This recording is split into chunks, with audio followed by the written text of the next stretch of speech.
Welcome to Sangam academy. आज से हम मैथ की प्रैक्टिस से शुरू कर रहे हैं, जिसमें हम टोटल 30 टेस्ट लेंगे। इसमें का पहला टेस्ट है, जिसका पहला क्वेश्चन है सबसे छोटी सम संख्या क्या होती है। तो सबसे छोटी सम संख्या है 0। ऐसी संख्याएं जो 2 से पूर्णतः विभाजित हो जाती हैं सम संख्याएं कहलाती हैं। दूसरा है √2 क्या है। तो √2 एक अपरिमेय संख्या होती है। जितनी भी अभाज्य संख्याएं होती हैं, यदि वो रूट के अंदर होती हैं तो सारी की सारी अपरिमेय संख्या कहलाती हैं। तीसरा क्वेश्चन है 1 मिलियन कितने लाख के बराबर होता है। तो 1 मिलियन 10 लाख के बराबर होता है। चौथा क्वेश्चन है 0.6666 है, ये क्या है। तो ये एक परिमेय संख्या है। क्यों? क्योंकि 0.6666 को हम P/Q के रूप में लिख सकते हैं। कैसे? ऊपर जितने भी नंबर्स हैं उनको लिख लेते हैं, जहाँ पॉइंट है वहाँ 1, बाकी जितने नंबर्स बच रहे हैं वहाँ उतने 0। तो परिमेय संख्या ऐसी संख्या को कहा जाता है जिसको हम P/Q के रूप में लिख सकते हैं, लेकिन कभी भी जो Q है वो 0 के बराबर ना हो। अगला क्वेश्चन है किसी संख्या में किस संख्या का स्थानीय मान और जातीय मान समान होता है। स्थानीय मान आप लोग जानते हैं, जातीय मान का मतलब होता है सेम वैल्यू। जैसे हमने कह दिया कि 6572। अब इसमें अगर हम कहें कि बताइए 5 का जातीय मान क्या होगा, तो 5 का जातीय मान 5 ही होगा। अब ऐसे तो कह रहा है कि किस अंक का स्थानीय मान और जातीय मान दोनों सेम होते हैं। तो देखो, स्थानीय मान तो बदलता रहता है, लेकिन अगर इकाई के अंक में देखेंगे तो इकाई के अंक में क्या होता है कि स्थानीय मान निकालेंगे चाहे जातीय मान निकालेंगे, दोनों सेम होता है। तो इसका आंसर होगा बी पार्ट। संख्या इतने में 7, 6, 9 के स्थानीय मान का योग बराबर है। स्थानीय मान आप लोग जानते हैं, आराम से निकाल लेते हैं, लेकिन फिर भी हमने क्यों इसको दिया है थोड़ा देखिएगा किस हिसाब से निकालेंगे। तो 7 की जगह 7 लिखेंगे, 0 है 0, 6 का स्थानीय मान निकालना तो 6 लिख देंगे। इसके बाद हमें 5, 8, 0 का तो निकालना नहीं है, तो 5 इसकी जगह भी 3 0 लिख देंगे, और फिर 9 का निकालना 9 सेम डायरेक्टली। तो इसका आंसर होगा सी। फिर बोल रहा है कि यदि 30,028 बराबर है 28 इकाई, तो 28 इकाई तो है ही है, प्लस 28,000। अब 28,000 28 इकाई ये तो हो गया, बच कितना रहा, टोटल 30,000 था। तो 30,000 था, जिसमें 28,000 28 हो गया, बचा 2,000, जिसमें से दहाई लिखा। अब दहाई का मतलब होता है 10। अब इसमें कितना गुणा कर दे कि 2,000 हो जाए, तो 200 का। तो इसका आंसर होगा ए पार्ट। 1 करोड़ बराबर नहीं है। तो 1 करोड़ एक प्रकार से अगर देखा जाए तो 100 लाख के बराबर होता है, बिल्कुल। 10,000 के बराबर होता है, बिल्कुल। ये भी सही है, ये भी सही है। इसमें जो नहीं है तो 10 लाख बराबर 1 करोड़ नहीं होता है। 1 करोड़ में कितने मिलियन होते हैं? तो 1 करोड़ में, अब आप लोग जानते होंगे कि 1 मिलियन 10 लाख के बराबर होता है। कितने के? 10 लाख के बराबर होता है। अब आपको ये भी पता है कि 100 लाख मिलके 1 करोड़ बनते हैं, तो 10 में हम कितने मल्टीप्लाई कर दें कि जो है ये 100 बन जाए, तो 10 का मल्टीप्लाई करेंगे। तो 1 करोड़ कितने मिलियन के बराबर होता है? 1 करोड़ 10 मिलियन के बराबर होता है। कितने मिलियन? 10 मिलियन के। 1 करोड़ कितने हज़ार के बराबर होता है? 1 करोड़ कितने हज़ार के बराबर? तो 1000 तो यह ही है, 1000 है। अब 1000 में कितने मल्टीप्लाई कर दे कि 1 करोड़ बन जाए? तो 10,000 का। तो ए पार्ट है इसका। 10वां क्वेश्चन है ए पार्ट। नंबर 12th है 141 की पूर्ववर्ती संख्या बताइए। पूर्ववर्ती संख्या एक होती है, दूसरी होती है अनुवर्ती संख्या।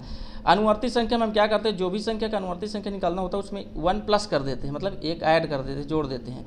लेकिन पूर्ववर्ती संख्या निकालनी होती है तो उसमें से 1 क्या कर देते हैं, माइनस कर देते हैं। अब बताइए 141 की पूर्ववर्ती संख्या निकालनी है तो 141 में से 1 माइनस कर देंगे, बताओ कितना आएगा? 140।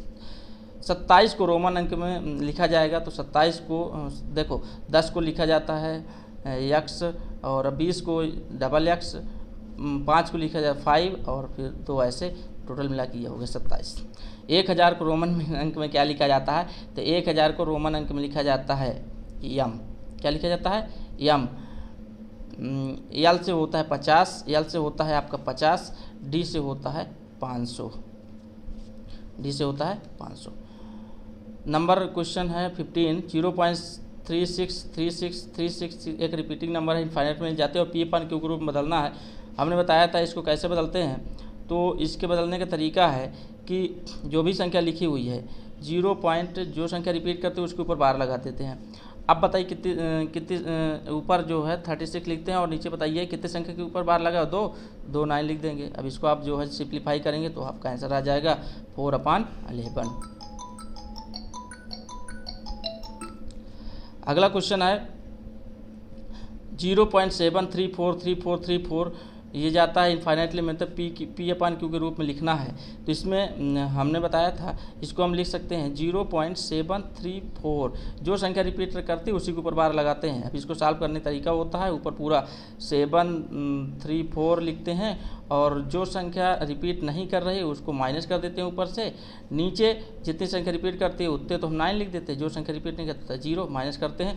तो ये आपका आंसर आता है बी पार्ट, आंसर आता है बी पार्ट। अगला क्वेश्चन है संख्या कितने प्रकार की होती है? तो संख्या 2 प्रकार की होती है, एक होती है आपकी रियल वास्तविक संख्या, दूसरी होती है काल्पनिक संख्या, मतलब इंग्लिश में बोलते रियल नंबर और इमेजिनरी नंबर। 79 क्या नहीं है? देखिए अभाज्य संख्या तो है, अब विषम संख्या भी है, एक पूर्ण संख्या भी है, ये सम संख्या नहीं है। तो इसका आंसर होगा डी पार्ट। सबसे छोटी सम संख्या, सबसे छोटी विषम अभाज्य संख्या, तो विषम अभाज्य सबसे छोटी विषम अभाज्य संख्या होती है ए पार्ट 3। अगर यहीं पे ये क्वेश्चन पूछता है सबसे छोटी विषम भाज्य संख्या बताइए तो होती 9।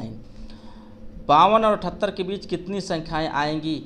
तो देखिए आप लोग सिंपल से करते हैं ये तरीका, 78 - 52 कर देते हैं तो आता है 26। जबकि थोड़ा सा दिमाग लगाइए कि अगर हम मान लीजिए कहता कि 2 और 3 के बीच कितनी जो संख्याएं आएंगी, तो 3 में से 2 माइनस करते बताओ कितना आता है? वो 3 और 5, हमने एग्जांपल लिए 3 और 5 के बीच कितनी संख्याएं आएंगी, तो आप -5 में से 3 माइनस करो बताओ कितना आएंगे? 2। जबकि होता कितनी है संख्या? एक है, क्योंकि 3 और 5 के बीच केवल एक संख्या होती है 4। तो हम जो भी आता है माइनस को उसमें से एक माइनस कर देते हैं। तो 26 है, 26 में से एक माइनस कर देंगे तो आएगा कितनी? 25। तो जब भी कभी ऐसे कहे कि इतने बीच कितनी संख्याएं होंगी तो हम चुपचाप बड़े में से छोटा माइनस करते हैं और जो आता है उसमें से एक और माइनस कर देते हैं। कितनी प्राकृतिक संख्याएं 62 से बड़ी नहीं है? 62 तो हो सकती है ना, 62 से बड़ी नहीं, तो इसका बी पार्ट ही होगा। 5, 7, 5, 6 में किस संख्या को जोड़ने पर संख्या 9 से विभाजित होती है? अब 9 से विभाजित होने का नियम हमने बताया था कि जो भी संख्या दी रहती है उसके सभी अंकों का योग करते हैं और योग करने पर जो संख्या आती है वो 9 से विभाजित हो जाए, मतलब 9 से पूर्णतः विभाजित हो जाए तो पूरी संख्या भी 9 से कट जाती है।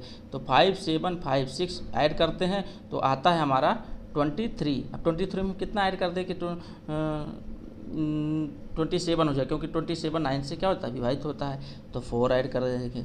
अब आता है 527.9 में 9 का स्थानीय मान क्या होगा? तो पॉइंट के बाद जब भी कोई संख्या होती है तो पहले में से 10 डिवाइड होना शुरू हो जाता है, कहने का मतलब 9 कितना हो जाएगा? 10।